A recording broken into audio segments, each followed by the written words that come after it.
В това видео ще презентираме автономна мисия, инспекция и кацане на нашата програма за контрол SkyHub с нашия Observer дрон от нашето автономно летище в Пловдив. Сега в момента аз управлявам дрона от веб интерфейса на SkyHub и в момента тествам гимбала и зума.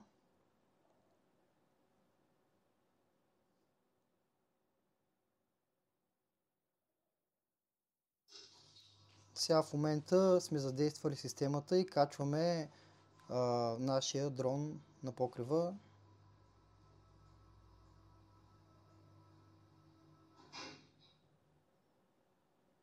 Тук вече сме на покрива. Тестваме видеото пак. И сега само с един бутон задействаме мисията, която сме заредили в самия дрон. И сега дрона автономно излита и започва да лети по маршрута, който сме задали предварително.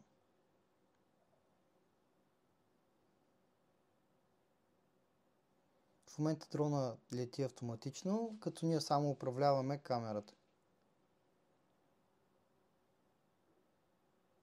Тази камера, която сме монтирали в момента, е по-малката ни камера, която за тестове е по-сейф, защото е по-ефтина, ако нещо стане. Като в бъдеще имаме по-голяма камера, която е много по-мощна и е с 30 хикс механичен зум и 180 оптичен, която е 6 грама.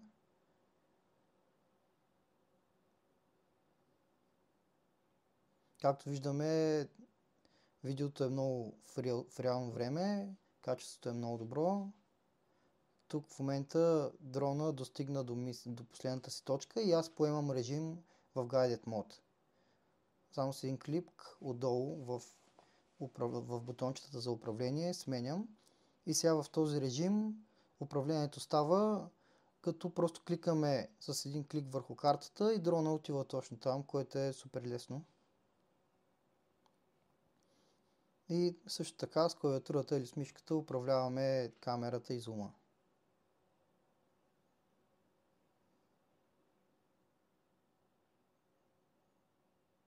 Инвестирали сме доста време видеото да е в реално време, като няма абсолютно никакво закъснение между нашите команди и изпълнението, което е от дрона. Това сега е 5X дигитален зум на малката камерка. Горе може да видим статуса на самия дрон, колко сателити има, в какъв режим сме, на височина 50 метра сме, както и батерията. Този дрон лети до 55 минути. Сега в момента избирам къде да отида. С клик на мишката избирам височината и дрона отива там. Като скоростта му на полет е 65 км в час. Това е друг режим, където махам менютата и виждаме по-добре видеото в само него. С контролите за управление на видео. Тук сега е картата. Може да смаляваме видеото, за да виждаме цялата карта.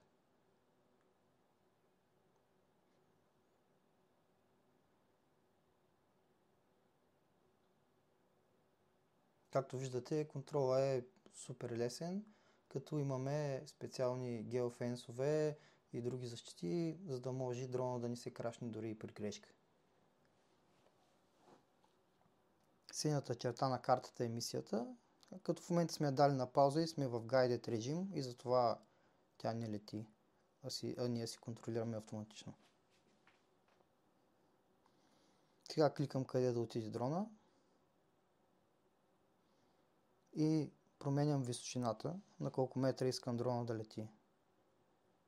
И на картата виждаме, нали, в реално време червеното триъгълниче е дрона, посоката му и ориентацията.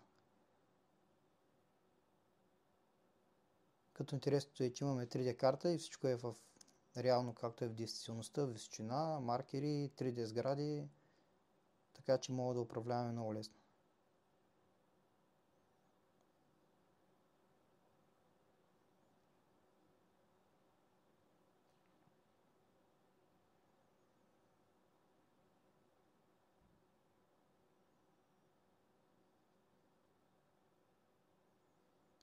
Сега приближаваме дрона до летището.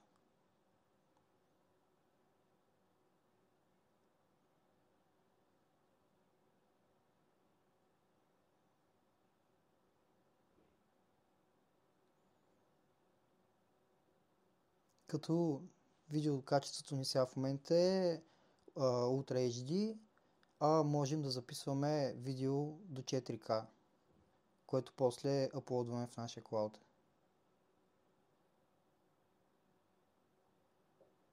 Тъй като това е малката камера и е дигитален зума, като зумним качеството не е толкова добро, но с другата по-голямата вече е Ultra HD-то и при зум също е Ultra HD, защото е с механично зумване.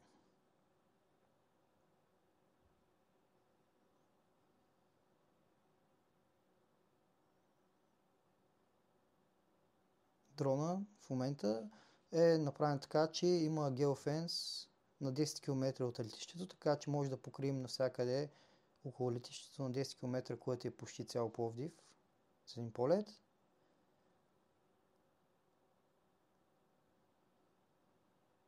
Сега в момента слизаме на 20 метра.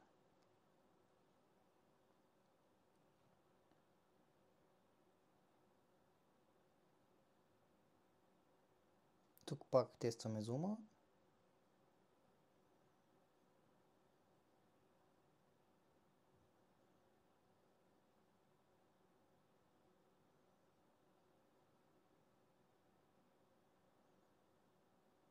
И за разлика от повечето други дронове, този дрон няма ограничение на какво разстояние от оператора се управлява. Така че оператора може да е във всяка част на света, а дрона да е някъде другаде. Като в момента трафика целия минава през нашите енкриптнати сървъри. В момента сървъра е в Амазон в Германия, което не ни прави никакъв лаг. Изчислили сме да е под 100 милисекунди управлението, като все едно е компютърна игра. Сега в момента задействаме автономния режим пак и дрона продължава по мисията, откъдето е стигнал. Като на покрива имаме наш колега, който просто стои дистанционното за всеки случай. Ако случайно нещо има с системата, имаме резервно управление.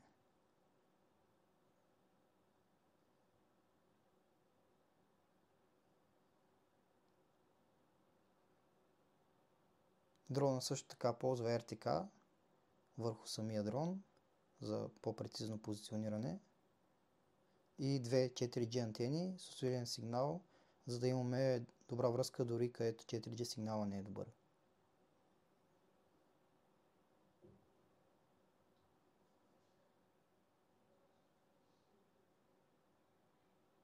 Това е нашето летище. То има 4 пада за дронове и този, на който кацаме сега, е асансьора, който слиза после за обслужване на дрона.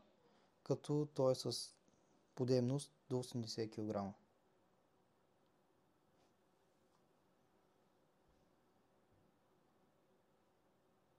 И тук вече сме каснали.